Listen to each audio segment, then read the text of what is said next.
Oh my gosh, I am so excited to be doing my very first video. Welcome to my YouTube channel, Kristen Johnson, hashtag KJ Speaks.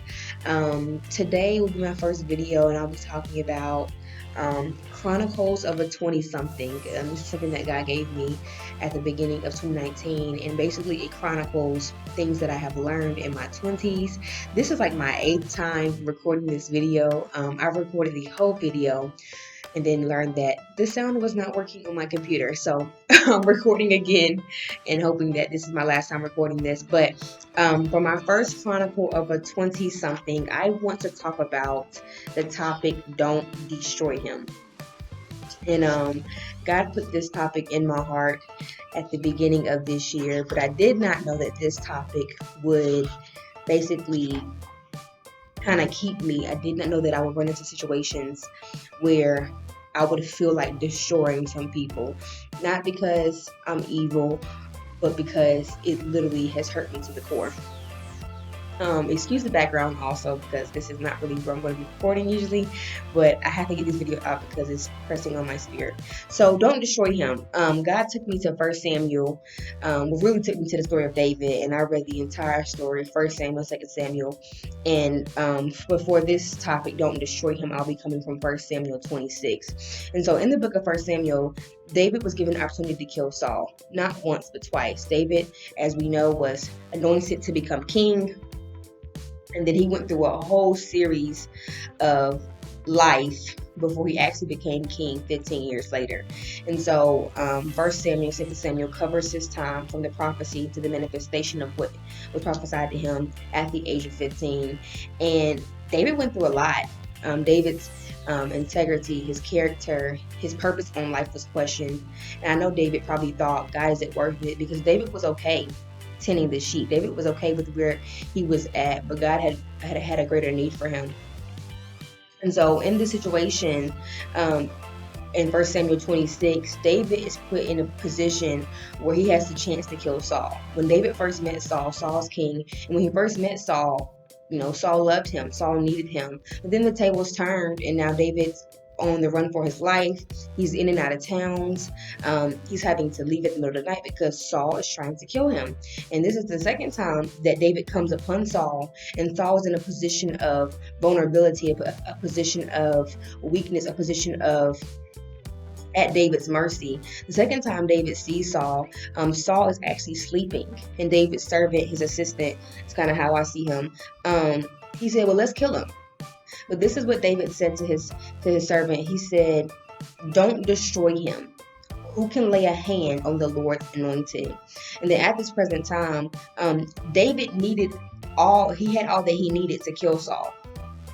At that moment, he had what he needed to kill Saul. But instead, he decides to be obedient, and he says, the Lord himself will strike him, or his time will come and he will die, or he will go into the battle and perish. Don't destroy him. The Lord himself will strike him, or his time will come and he will die, or he will go into battle and perish. So David wasn't a slow leak. He knew that killing Saul would give him rest. He knew that if he killed Saul, he could stop running for his life. He can go back home to his town. He could just chill. But David was smart enough to know that, yes, I can kill Saul and get a little rest. But he also knew that killing Saul had repercussions and consequences that were not going to be favorable, because we know that you do not repay evil for evil.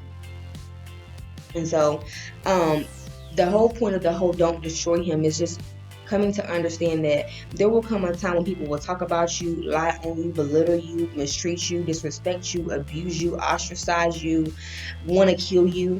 But you have to remain in a posture that is pleasing unto God, and know that there will also come a time when that same person who tried to destroy your name will have to come back to you and be at your mercy. And I think David was wise in knowing that, yes, in this moment, in my flesh, I want to kill Saul. But as a child of God, you have to learn to take your hands off the situation and give it to God. And so Romans 12:19 says, do not take revenge. my dear friends, but leave room for God's wrath. For it is written, it is mine to avenge.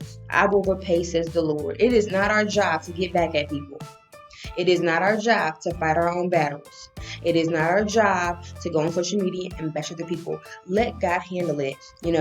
I found myself in a predicament where my name was being talked about in places that I don't even walk in, negative and positive. But for the negative, it kind of got to me because I'm just like, God, these people are talking about me and hurting me and disrespecting me and lying on me. But I can't defend myself. I look weak because all I do is I go home and cry, but I can't talk back to them and I can't tell them how I feel and I can't cuss them out and I can't da-da-da-da-da-da. But God gave me a peace this week. I had the opportunity to help teach a session to a few young people. And one of the questions that was brought up was, well, what about when it's your parents? And so it's crazy because the night before I taught that session, or helped to teach the session, when I was driving home, God put this in my spirit that He's my Father. And our relationship allows me to be able to say, Daddy, I'm hurt. Daddy, they've offended me. Daddy, they've mistreated me. Daddy, why? And then I find rest knowing that, okay, I've given it to God. Now He has to handle it. And one of the awesome things is that we serve a God who knows and He cares. And so although you disrespected me and you did me dirty and you think you got away with it, I serve a God who says, vengeance is mine. And so I'm learning in this season that although for a little bit of a time, for a few months, for a few weeks, for a few years, it may seem as if I was wrong, as if I messed up, as if I was the one that was displeasing unto God. But my God, when He turns it around for your good, and when you look back and you'll see why you couldn't open your mouth, and shall I say, the times where you've kept your mouth shut and you've been obedient to God, and then when He gets vengeance for you. Because I've learned that when God does payback, when God convicts people, when God brings His judgment, it is far worse than what I could ever say, a punch that I could ever throw, a shade that I could ever throw on social media. It is far worse. What I could do does not compare to what God does when He convicts and when He judges and when He condemns. And so I find peace knowing that if I sit here and let you judge me, it may hurt for a season. I will have so much peace in the next season when God is getting on you because of what you did. And because I stayed in the right posture and I did not mess up, I'm not having to be reprimanded either. Because do know that if you step out of God's will to retaliate to somebody, there will be a consequence for you also. But if you be still and do what God told you to do and wait for Him to come back and then get to them, when He gets to them, you'll have peace on that you were in God's will and you didn't mess up. And when He convicts them, you can smile on that you have pleased God with your life. And so be aware that God's vindication and judgment is always better than what we could ever do to people. When God reigns, He reigns. And that's what I've learned. Don't destroy Him. Cry your tears, go home and weep before God. But when you stand in front of that person who's talked about you, who you know is talking about you, be strong, be courageous, and be hopeful and be faithful. That His word says in Romans 12:19, vengeance is mine, says the Lord. All right, be blessed.